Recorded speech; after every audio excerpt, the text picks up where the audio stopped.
26 бөлүм. Зуптуктар Гибага шабылга келип, дөөт биздин жерде, Жешимондун оң жагындагы Хакил дөңсөөсүндө жашынып жатат деп айтышты. Ошондо Шабыл ордунан туруп, Зуп чөлүн көздөй ылдый түштү. Аны менен Исраилдин тандалган 3000 кишиси Зуп чөлүнөн дөөттү издегени чыкты. Шабыл Жешимондун оң жагындагы жол боюндагы Хакил дөңсөөсүнө жайланышты. Дөөт чөлдө болчу. Ал өзүнүн артынан Шабылдын чөлгө келгенин көрдү.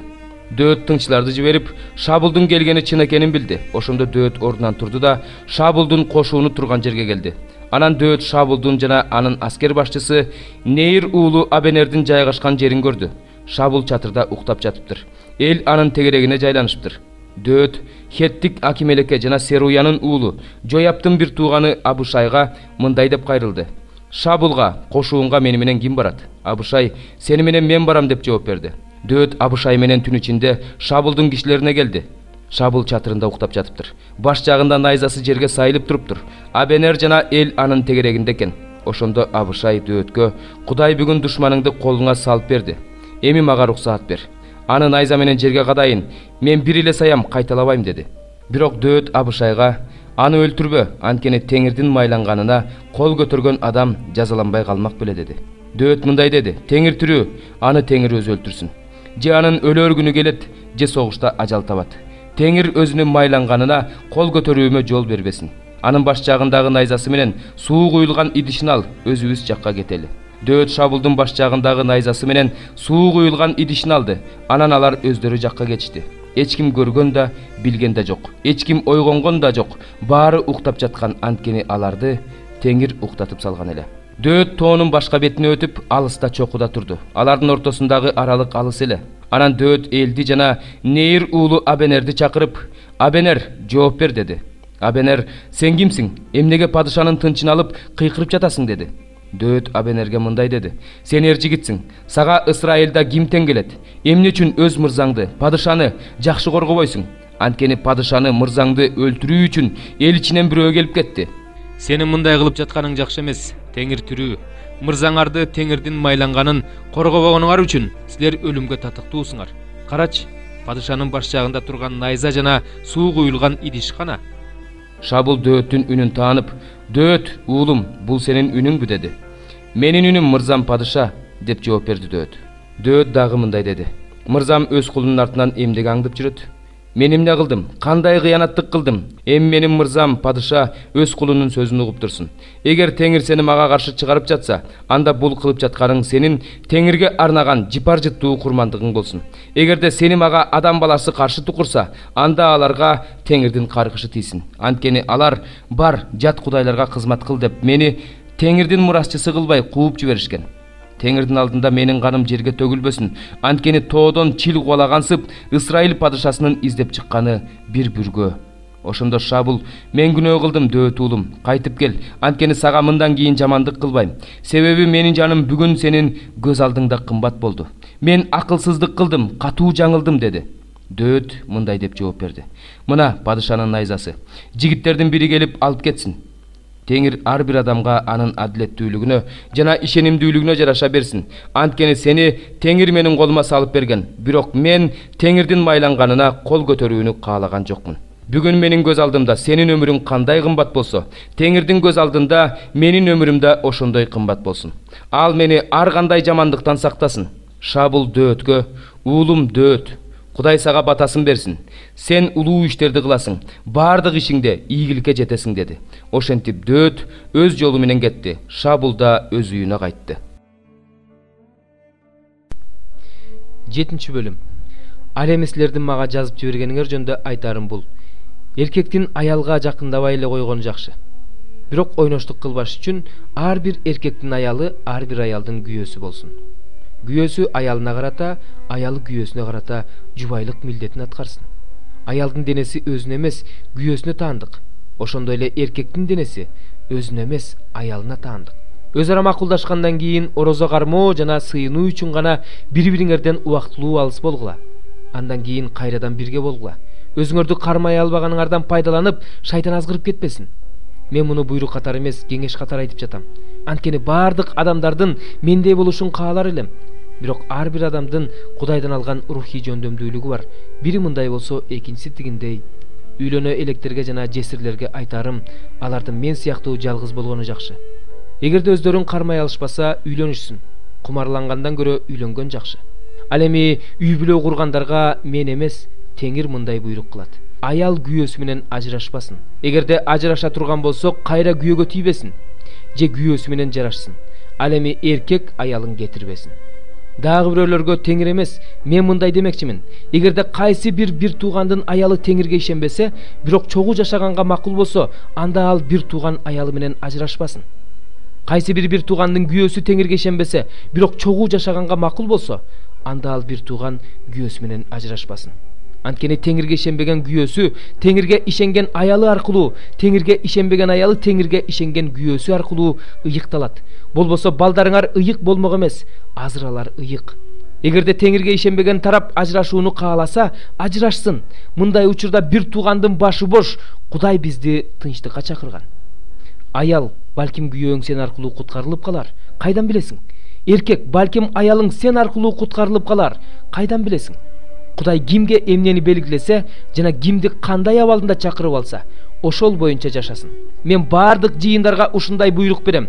Сүннөткө отургузулган абалыңда чакырылсаң, жашырынба.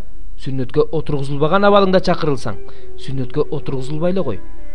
Сүннөткө отургузулуу же отургузулбоо маанилүү эмес, маанилүүсү Кудайдын осуяттарын аткаруу.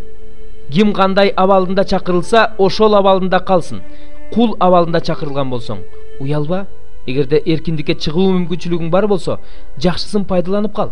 Кул абалында чакырылган адам Теңир алдында эркин адам. Ошол сыяктуу эле эркин абалында чакырылган адам Машаяктын кулу.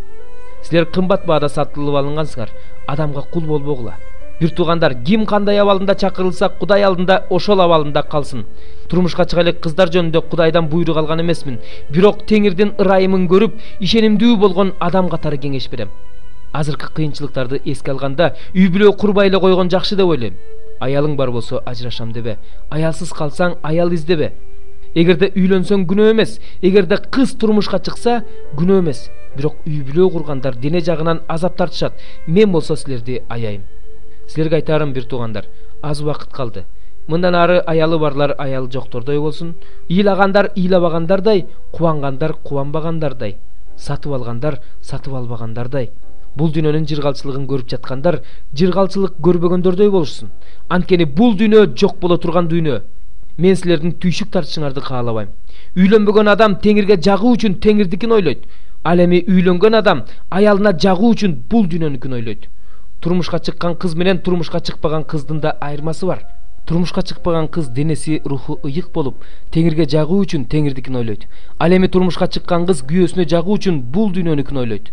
Муну силердин эркиндигиңерди чектешүү үчүн эмес, силерге жакшы болуш үчүн айтып жатам. Эч нерсеге алаксыбай, Теңирге ар дайым жакшы кызмат кылышыңарды каалайм. Ким өзүнүн жашы өтүп бара жаткан кызынын жалгыз өтүшүн туура көрбөсө, кызын күйөөгө берсин. Күнөө эмес. Кызы турмушка чыксын. Ал эми ким кызын күйөөгө бербөөнү чечсе, ошол чечиминин туура экенине көзү жетсе, өз эрки менен ушундай кылса, ал жакшы кылат. Кызын күйөөгө берген адам жакшы кылат. Ал эми кызын күйөөгө бербеген адам андан да жакшы кылат.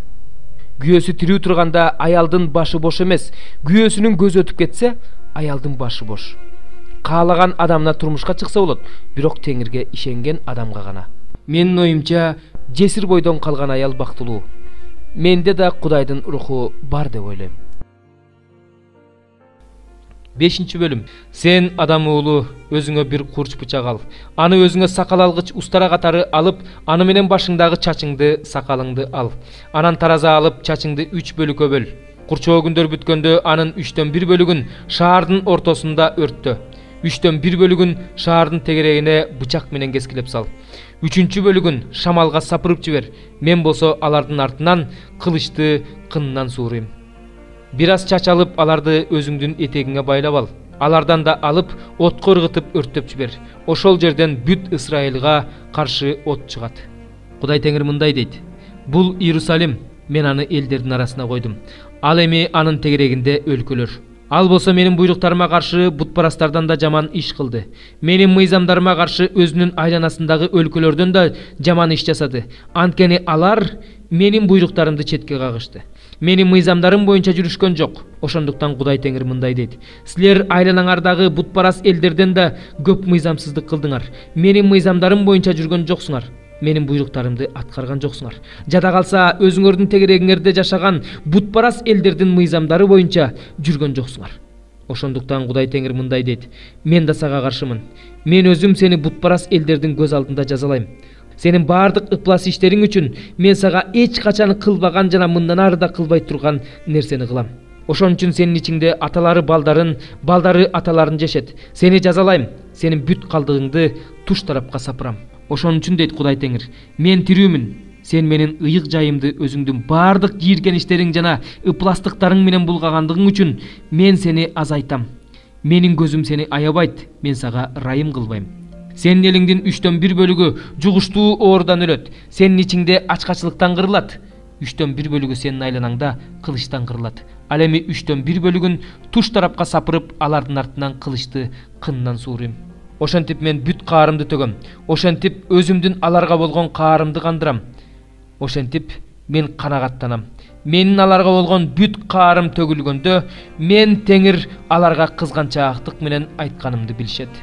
Сен өзүңдүн тегерегиңде жашаган элдердин арасында сенин жаныңдан өткөндөрдүн көз алдында чөлгө айландырам, маскара кылам. Мен сени өзүмдүн каарым менен, ачуум менен, катуу жазалар менен жазалап жатканда, сен өзүңдүн тегерегиңде жашаган элдерге шылдың, маскара, сабак жана коркунуч болосуң. Муну мен Теңир айттым. Сага каршы ачкачылыктын катаал жебелерин жиберем. Алар сени жок кылат, ачкачылыкты күчөтөм, нан булактарыңды кыйратам. Сага ачкачылык жана катаал жырткычтарды жиберем. Алар сени балдарыңдан ажыратат. Сени жугуштуу оору жана кан аралап өтөт. Сага каршы кылыч жиберем. Муну мен Теңир айттым. 42-чи забур. Мага акыйкатты кыл, Кудайым.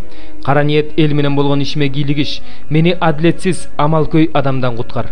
Анткени сен мага күч бере турган Кудайсың. Эмнеге сен мени таштап салдың? Эмне үчүн мен душмандарымдын кордогонунан кыйналып жүрөм? Өз жарыгың менен чындыгыңды жибер. Алар мени жетектеп, сенин ыйык тооңо жана сен жашаган жерге алып келишсин. Ошондо мен Кудайдын курмандык чалынуучу жайына, мага кубаныч, шаттык берген Кудайыма келем. Кыл аспапта ойноп сени даңктайм, Кудай, менин Кудайым. Жаным, эмнеге капаланасың? Эмнеге тынчың кетип жатат? Кудайдан үмүттөн, анткени мен аны куткаруучумду жана Кудайымды дагы даңктайм. 43-чү забур. Ырчылар тобунун башчысына Корактын уулдарынын үйрөтүүсү. Кудай, сенин мурунку заманда ата-бабаларыбыздын убагында эмне кылганыңды бизге ата-бабаларыбыз айтып беришкен. Биз өз кулагыбыз менен укканбыз. Сен өз колуң менен элдерди жок кылып, ордуна аларды жайгаштырдың. Урууларды талкалап, кууп чыгардың. Анткени алар жерге өз кылычы менен ээ болушкан жок. Аларды өздөрүнүн күчү куткарган жок. Тескерисинче аларды сенин оң колуң, сенин күчүң, сенин жүзүңдүн жарыгы куткарды. Анткени сен аларга ырайым кылдың. Кудай, менин падышам, сен ошол эле Кудайсың, Жакыпты куткар. Биз сени менен душмандарыбызды мүйүзүбүз менен сүзөбүз. Сенин ысымың менен бизге каршы чыккандарды бутубуз менен тебелейбиз. Анткени мен өзүмдүн жаамада таянбайм, мени кылычым да куткарбайт. Бирок сен бизди душмандарыбыздан куткарасың. Бизди жек көргөндөрдү маскара кыласың. Кудайды күн сайын мактайбыз, сенин ысымыңды түбөлүк даңктайбыз. Бирок сен азыр бизди таштап койдуң, уятка калтырдың. Биздин аскерлер менен бирге чыкпай жатасың. Бизди душмандарыбыздан качууга мажбур кылдың. Бизди жек көргөндөр бизди талап тоноп жатышат. Бизди койлордой кылып жеш үчүн салып бердиң. Бизди элдер арасына чачып жибердиң. Өз элиңди эч кандай кирешесиз сатып жибердиң. Анын баасын көтөрбөдүң. Бизди коңшуларыбызга шылдың кылганга салып бердиң. Тегерегибизде жашагандарга күлкү кылганга, кордотконго салып бердиң. Сен бизди эл арасында ылакап кылдың. Бөтөн элдер баштарын чайкап, бизди күлкү кылышат. Күн сайын маскара болом. Уялганымдан бетим кызарат. Кордоочулар менен ушакчылардын сөздөрүнөн, душмандарым менен өч алуучулардын көздөрүнөн уялганымдан бетим кызарат. Ушунун баары башыбызга түштү. Бирок биз сени унуткан жокпуз. Сенин келишимиңди бузган жокпуз. Жүрөгүбүз артка бурулган жок. Буттарыбыз сенин жолуңдан чыккан жок. Сен бизди ажыдарлар жашаган жерде талкалаганда да, бизге ажал сөлөкөтүн каптатканда да биз анткен жокпуз. Эгерде биз өз Кудайыбыздын атын унутуп койсок, колубузду башка кудайга сунсак, анда Кудай бизди ушул үчүн жазалабай коймок беле. Анткени ал жүрөктө жаткан сырларды билет. Бирок сен үчүн бизди күн сайын өлтүрүшөт. Бизди союла турган койлордой көрүшөт. Ордуңан тур Теңир. Эмнеге уктап жатасың? Ойгон, бизден биротоло баш тартпа. Эмне үчүн сен бизден өз жүзүңдү жашырып жатасың? Эмне үчүн биздин кайгыбызды, эзилгенибизди унутуп жатасың? Анткени биздин жаныбыз топурактай тебеленди. Ичибиз топуракка жабышып калды. Бизге жардамга кел. Өз ырайымың үчүн бизди куткар.